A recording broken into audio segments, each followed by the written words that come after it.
G'day and welcome back to the Pillars of Ranternity. Last time around we kind of cleared out the area around Durgan's Battery, but we need to head back to Stalwart Village to do a couple of bits and pieces. So one, we just need to rest. We got really beaten up.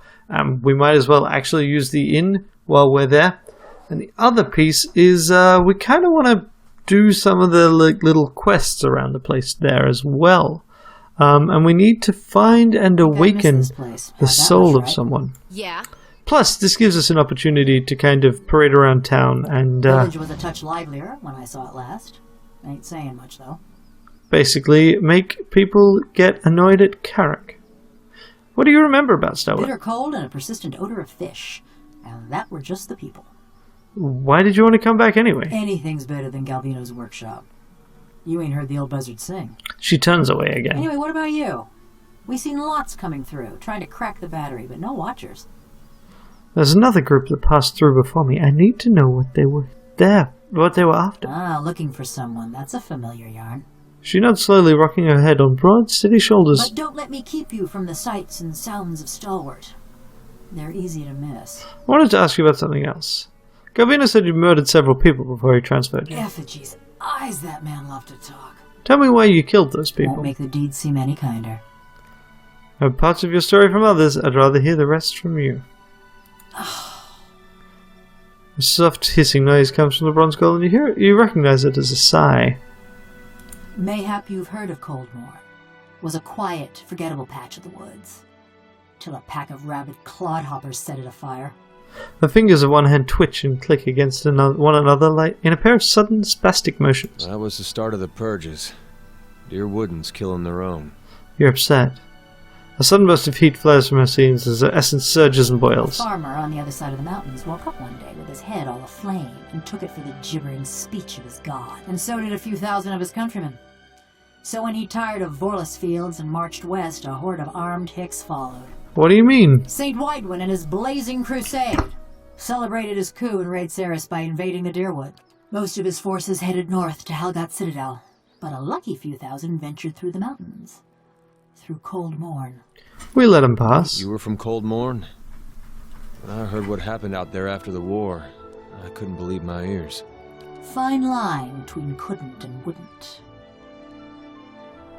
The Deerwoodens aren't the forgetful sort. You must have known that wouldn't end well. Maybe not, but the Raid Sarens had us clean beat in numbers. Even bumpkins like us figured that. Just look at Mercy Vale. They fought back. And now there ain't one stone standing atop another in the whole village. She sweeps one bronze palm across another, metal screeching. Besides, we asked the Duke for help. Told him Widewind's troops was coming through the mountains. Seems he had better uses for his soldiers.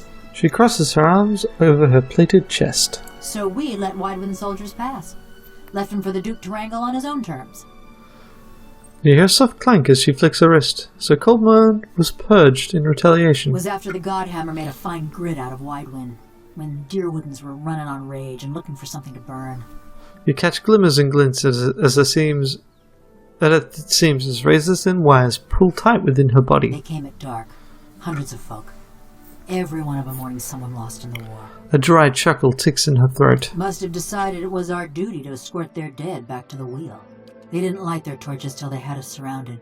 Time we saw them, there was a ring of fire closing around us. She pauses and a mechanism at the back of her skull clicks dully. I woke. Ran to the window. Whole village were a maze of flames. Couldn't see nothing for the smoke. And the screams. Her thumb spasms to a strange rhythmic beat. Most ran for the streets. Got caught by the mob. Others hid, let their houses burn down around them. What does that have to do with your crimes? Hunting down the men and women what took part. Thought that much was clear.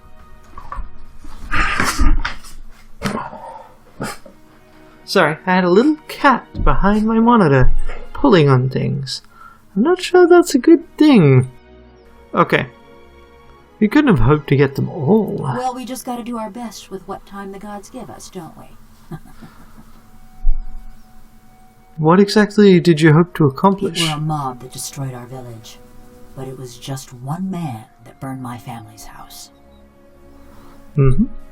Kept hoping I'd get to him as I was working my way through the rest of those maggots. No matter now, I suppose. A sigh rattles out of her bronze skull, but her essence whips and twitches as restless as a cat's tail. The young Galvino had an unusual relationship. The kind to have with someone like him. Or me. You resent him. No other way to feel about the man who flayed my living soul. Metal squeals as she shifts her folded arms. How long have you two known each other? Around about 13 years. Too long, you ask me. He claimed he made you. He'd spread butter on bread and claim he made something. Never been accused of modesty, that man. Her eyes roll wildly. He managed to stuff my soul into this heap of bronze, true enough. Maybe that makes him a genius. Also makes him a son of a bitch. Did you ever consider murdering him? Every day.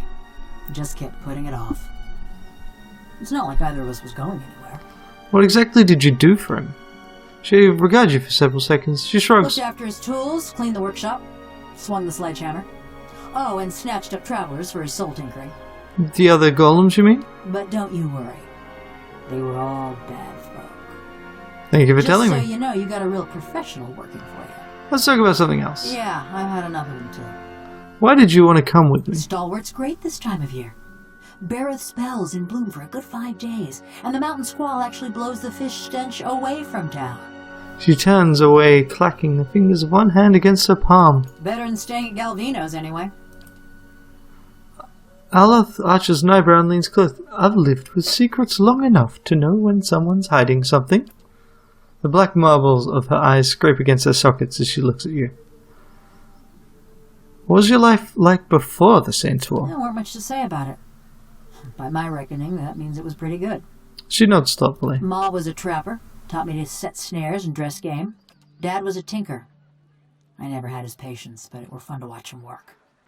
My brothers and sister, they was good folk too. Part of me's glad they ain't here to see me now. Her face is as blank as ever, but her essence ebbs and writhes. She turns away. I get the feeling you're not welcome in Stalwart. I got a reputation.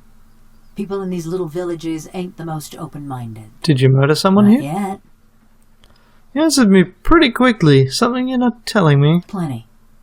But nothing you need to know. Right, I'm supposed to believe you came all the way to Stalwart 13 years ago for the scenery. Believe what you want. I killed a lot of folk, but none of them was in Stalwart. Alright. And Durgan's Battery? Just because I made of metal don't mean I got any special fondness for smiths and forges. Do you remember any of the other expeditions that came to him? Nothing specific. Everyone looks about the same when they got their fingers up their noses. She pauses thoughtfully, then her head snaps forward in a tiny quick motion of realization. Only the last group, one before you, there was something different about them. 3 of her fingers clench in spasm. Couldn't put my finger on it, but they was dangerous. Almost felt the hair on the back of my neck. She runs her hand along the smooth, segmented bronze of her neck. Ain't felt that way about anyone else walking through Galvino's door, that's for sure. Any thoughts on which villages I should check? Dwarven poetry? None of them ever struck me as especially literate. So whichever you can stand to get close to. She shrugs with a rattling of metal. And that's on you. I lost my sense of smell 13 years. Murder, tracking, and the best... Okay, that's all pretty nice. Not a problem. Okay, so let's select everyone, and then let's go into the... What we're going to do is we're going to go and we are going to rest. Perchance to not be nearly dead.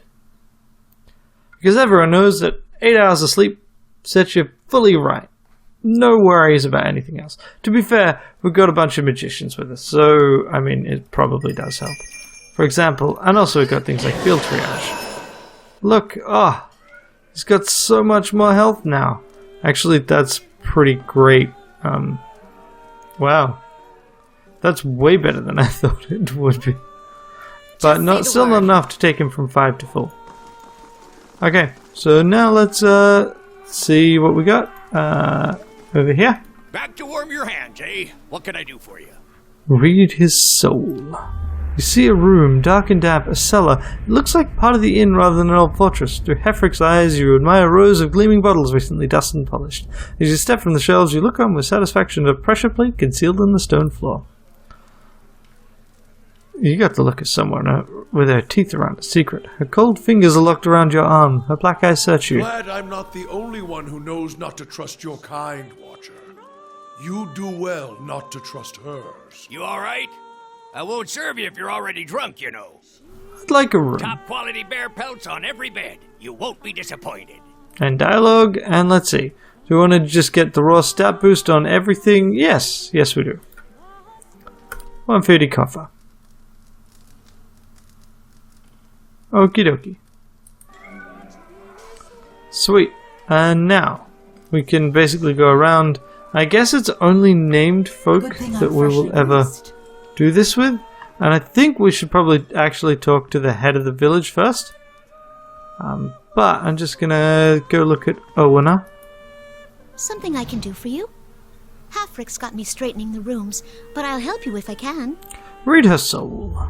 You feel for Owena's essence and almost instantly find yourself wrapped in darkness. It takes you a moment to realize you've plunged yourself into a very old memory. Your eyes adjust to the torchlight and you find yourself standing in a gloomy tunnel that you instinctively recognize as part of Durgan's battery. A handful of figures in patchy cloaks and hoods, dwarves like you, hunch over a minecart. They're loading it with cloth-wrapped bundles from which you see the occasional flash of metal, the edge of a blade, or the burnished glow of plate. The other dwarves scurry with curious mixture of haste and caution. They stack the bundles, and a din of muted clangs and thumps following the echoes of their ruckus down the tunnel with nervous eyes. Pay attention. Oh. Sooner we get this done, sooner we can go. Your voice is dry whisper, and your nerves tingle with energy. You feel the same apprehension the others do, but unlike them, you relish it. Still, you look over your shoulder just in case. We're hurrying, Captain Gregor. Honest. When you turn back, the others have redoubled their effort, and you feel a pleasurable twist in your gut as they fill the cart. Being captain of the guards doesn't pay much, but it does allow you to visit the armory without raising eyebrows. And with Coinmaster Zoltan selling off half the battery's arsenal, you're just going to notice a few more missing pieces. Besides, you got a buyer lined up. As long as you can move these goods out of the battery before someone squeals. As you surface from the memory, you realize an awakening will be permanent for Owena. There may be others in town you could awaken instead. You look up to find Owena staring at you. Ma'am? Excuse me, ma'am? You all right? Her head is cocked and her brow is furrowed. Farewell. So basically we can continue to look around, and we will. I don't see why we wouldn't want to look at all of the memories, all of the times. Yep. And so we never got to look in there because she's too Right here. fast. I kind of wonder if I can do this. So firstly, oh, and we can talk to her. Cool. Can do. Uh-huh. And stealth as a Just combat say the power. word. Yep. You're not going to start a fight, just to Just say the word. sneak. Right here. Really? Actually, there's nowhere in this room that we can get away. Apparently there is one, Just say the word. but she moves around too much.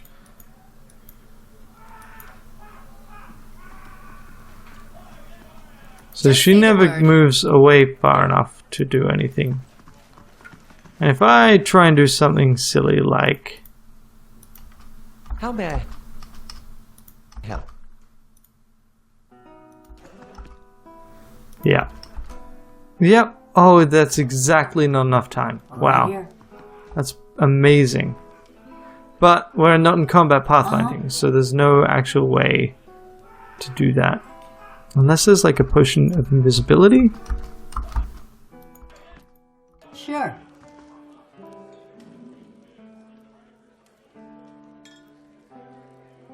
Uh-huh. Actually, I'm kind of curious. If I look at my stuff, surely I've picked up some kind of potion of invisibility. And this is a very silly way of looking for things, but hey, also I should totally stick that in there because that comes up a surprising amount. Also, she can take some traps. I wonder if this means I can have 2 traps out. If I can have 2 traps out, that'd be the best. Or at least less bad. Fleet foot. That's milk. Value? High to low? Probably filters things a bit better. Potion. Major. Mirrored image power. Mind funks, meta, blah blah blah. Eldritch aim. No, nothing. Nada, zilp, zitch. Okay. Well, that's a pain in the butt, but there's no way I'm going to get any of the things from this room without first getting rid of her. Which, if you ask me, is a perfect reason to awaken her in particular. But let's go and actually, like, talk to people. So firstly, we can continue to talk to these people. Flame and sound. She will only ever sing, which is annoying as shit, but whatever. Here. Okay. Read Bithran's soul. The whiff of salt and brine is in your nostrils before the room's even faded. The ground heaves beneath your feet, and a spray of ocean water roars over the railing as the ship heels under the wind. The ship shudders violently, and you're thrown against the railing. In that moment, you find your gaze pulled to the pitching surface of the dark sea, and see there an eye, broad as a shield, gazing back at you in turn. The fear and fascination sweep through your mind, even as the senses recede and the memory fades. Farewell. And Andred's soul. A handful of memories dart across your mind like startled fish, leaving indistinct images and sounds in their wake. For a moment you're overwhelmed, until one particular recollection tugs at your senses with stubborn force. You, or Andred, or both, kneel on the stone floor, held between two men. The man pacing in front of you wears the armor of a crucible knight, and you feel Andred's half-hearted contempt for him as if it were your own. You feel Andred's triumph, too, when the knight comes just close enough to you to spit blood on his boots. The memory slips away from you, and you find yourself back in your own shoes. Okay. Vera? Thanks again. It's got to be named people, I guess. So you're all fine. Now down here. We're basically going to be exploring the village, talking to as many people as possible. Taintlig. What can I do for you, Ogre Slayer? Fancy a roll of the dice? Taintlig, humble fisherman, though with the ogres coming down all the time, I'd sooner fish for truth down a bottle for the time of being. Let's read his soul. For a moment your senses are overwhelmed. There are fumbling hands at your belt, and your own low laughter in your ears. Your shoulder is jammed up against a cabinet, and it rambles every time Bithran leans down to kiss you. There's a sedate pace to the memory, but nothing that's got much to do with the battery. Ah, that's kind of cute and kind of terrible at the same time, because obviously I'm probably not that cool to be reading people's minds for that. Alright, let's go out. Also, out of curiosity, how long do we have on our next construction project? Can't purchase anything. 15 hours to finish the Artificer's Hall. Let's chat with her. There was anything more than lice and hoarfrost to these folk, but you had a look back there. What do you find when you're rooting around like that? You seem rather interested in these villages all of a sudden. Why? Mayhap I'm looking for someone. Woodcutter by the name of Harmka. Doesn't have anything to do with the Cold Morn, does it? It sure does. The fingers tighten into fists, the metal squealing and He rattling. was one of them. The mob that destroyed Cold Morn. I tracked him to Stalwart years ago, but got caught before I could finish my business.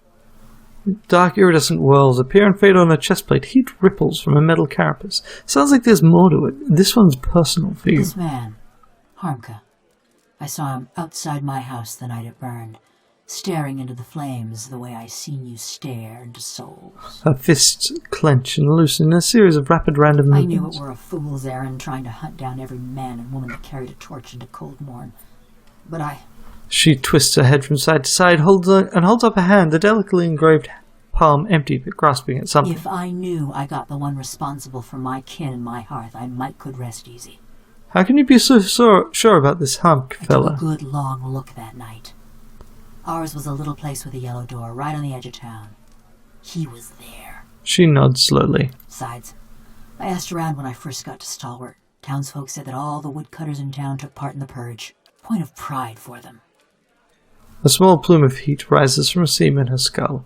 What does that have to do with me? I told you he was part of the mob. I spot, but when we find him, I want to know if he's the one responsible for my home.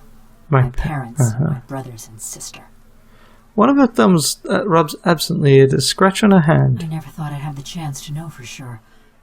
But you could look into his soul and find out. You being a watcher and all. I'll do what I can. Mighty fine of you. Mighty fine indeed. She nods again, her head bobbing along to a drowsy cadence. Don't know where he dallies these days, but someone in Stalwart could tell us. People from little villages, they always know. That's all. Okay. Kind of regret not being able to talk more about what it feels like to read a soul. Because that's kind of how we get to find out as well. Okay, so totally going to go and talk to the head people in the village now. It's night time. Skulls for the mother added. Okay, 15% experience, father's teeth, blah blah blah. Somewhere deep in the ruins of Ibril's Well, a pair of Frigga prey on travelers and offer up sacrifices to their mother. In the recent past, travelers simply knew to avoid all the trails leading near the well, but in the past. In recent years, however, they've increased the range of their hunts. Travelers have been abducted or killed on the roads between Solace-Vale and Midwood. Glenfathens are reticent to enter Ibril's Well due to the religious significance of the wells, ruins there. It hasn't stopped residents of the affected towns from requesting help from within Deerwood. Kana, you'd love to go in those ruins. Go for it. I believe in you. Alright, let's go talk to these guys, and then we can go do the fisherman quest, and then we can come back. And we're just gonna keep talking to people. I take it you've met Galvino. Yes. Do you know where I can find Hanke? Probably out in the russet wood, chopping Oh, right, timber. of course. Because of Carrick. She eyes the devil of Carrick. You would give this woman the vengeance she craves. What good shall come of it? Why do you want to know? A friend asked Well, if you me. don't find him, just check back later. What's on your mind? Examine Rennengild's soul. Your awareness settles on Rennengild's skin. You feel yourself looking through her eyes upon a time-faded memory. You're standing in the inn, the room stifling, but its body heat of so many furious villagers, not the neglected fire pit that's drawn sweat from your pores. Your husband waits by the door, about as far as he can get from the assembly. He holds Uldric, whose cheeks are bright as he watches the adults bicker with frightened, wide, fearful eyes. You never realized how badly your neighbors stank, that something rank and repulsive rises from them as they pack together in this room. How much did the old snake pay you, Sinahil? It's grinned at the head fisherman, jabbing a furious finger towards the back of the room. Sinahil, your erstwhile mayor, squirms in a corner, pinned by the accusing stares of the entire village. Oh, those eyes, they're cruel, porcine eyes, and they're watching Sinahil with the dumb gluttony of hogs staring at fodder. The only sight that turns your stomach more is Sinahil himself, trying to wriggle free of his own lies. Maestro Galvino and I came to an agreement. It was for the good of Stalwart. I thought... You thought you'd let a killer walk among us? A woman in the middle of the crowd yells as she waves her fist. Cries of fierce agreement rise from the others. What began as a collective grumbling is swelling and congealing like storm clouds. You look back at your husband, his whispering to Uldric. When you catch his eye, he directs a silent supplication to you. Let's go. A wet smack draws your attention back to the other end of the room. Someone's thrown a potato, and Sinahir cringes and rubs his jaw. You want to shout at them all this nonsense and waste, but you know that this is about to get worse. Stalwart will have blood, and Galvino in his horror had the sense to flee already. You turn again, and your husband is beckoning you with swift chopping motions, but what stops your breath is Uldric. His little eyes are fixed on the churning mob, and you know ever since you started hearing about this hideous purges, he'd see something like this one day. But did it have to be so soon? It's what drove that devil woman to madness, and now his little eyes have gotten big enough to swallow the whole scene, and now he's seeing you as part of it.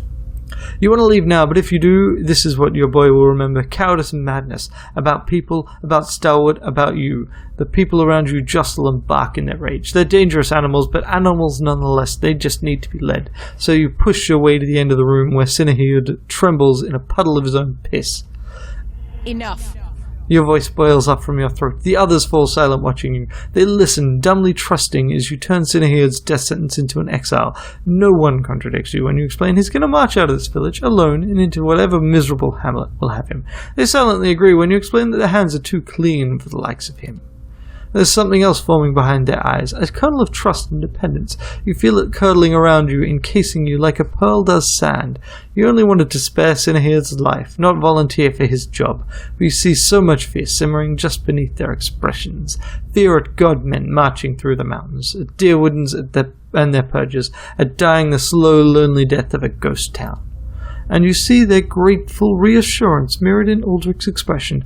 Perhaps this place is hopeless, but you realize you can't leave it any more than you could leave your boy. The only person who isn't looking at you is your husband. He's shaking his head, his eyes on the door. You retreat from Renningild's memory. Vivid though it is, it has nothing to do with Durgan's battery. What's on your mind? Nothing. So I can't talk to her about the need to potentially awaken one of her civilians. That's interesting. Aldrich. Something else you need? You seem to disagree with Renningild on quite a few matters. Mother's convinced that a magic forge will turn this frozen crack into a hub of civilization. She can't accept this place is dying. Me, I'd just as soon move on. He scrapes the sole of his boot on the straight, weathered floorboards. Read his soul. You reach for Aldrich's essence and find yourself staring at a fence post lying in the filthy slush of frozen mud. Snow gathers around your legs and trickles into your boots. Wind nips at you even through layers of fur. You hold a wood chisel in one numb hand and a mallet in the other. Kneeling over the fence post, you get to work. Hour after hour you hammer away, feeling the tools grow heavy in your grip as your breath fogs your vision. You want to do better work than this. You can do better work than this, but no one's building new houses in Starwood. The last table you crafted was put into the fishery, and pike entrails now trace the fine dovetail joints you so lovingly carved. Now you mend the stockade, because that's what's needed. The chisel slips skidding across your hand. You gasp, but you hold up your hand and see, much to your relief, all 5 fingers wiggling back at you. You need to get out of this town. You've pulled back from Aldrich's soul. He's still staring into the fire, seemingly lost in his own memories too. Okay. So we need to go to Russetwood for the Devil's quest. Devil of Karok. We could get her name from her, ideally. That would be nice. She had a name before she was a golem. And all of her memories transferred, so she should still have one. But let's first go where we said we would, which is over here. These are villages, yeah. So if they don't have a name, there's no point. Effigy's eyes! It looks at me! Ah! Okay, let's have a look at whatever that was.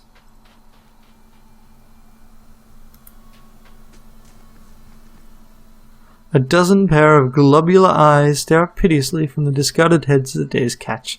A wash and pungent sea of fins and innards sift through the fish scraps. Your hand runs up against something smooth, round and fleshy, size of a melon. Smooth and scaleless, and parts of its head seem to be covered in hair. A discarded head, perhaps, but not that of the fish. Poke the head. The head shifts deeper in the barrel's slimy recesses. Pull out the head. On one hand, at either side of the barrel, you begin to lift it out of the barrel, only to have it leap from your grasp as the head's owner springs over the lips of the barrel in an eruption of fish chunks that rain down the market stall. The man who leapt from the barrel stands facing you, nearly naked save for a loincloth and drizzled in fish viscera. He's covered in head to toe in scars, tears, punctures, and the thorny imprints of lashings. Most are faded like old memories. Despite that, the condition of the man's body is remarkable. The drooping skin at his flanks and elbows are the only evidence of his advanced age. His face is placid, but the rest of him appears to be prepared for anything. You must forgive, Zawa. I was not expecting you. He must be an NPC that may be able to join us, I suspect. We'll see how much voicing he has. He looks at you in the eye at first, but his gaze drifts now and then, settling on strange parts of your face as though distracted by new discoveries. If he is at all flustered, he gives no indication. What were you doing in the barrel? Zaho scratches behind his ear, dismayed. Resting my eyes, I thought. Waiting for the Malkachoa to bring me insight. He shakes his head. It would seem I dozed. A good thing my master was not alive to see it. Zahwa blinks, leaning in to get a better look at you. His enlarged pupils seem to crowd out his pale irises. Are you real? Lie. Yes. Of course. I meant no offense. But I find it is best to ask when Malkachoa is involved. Malkachoa? A small white mushroom.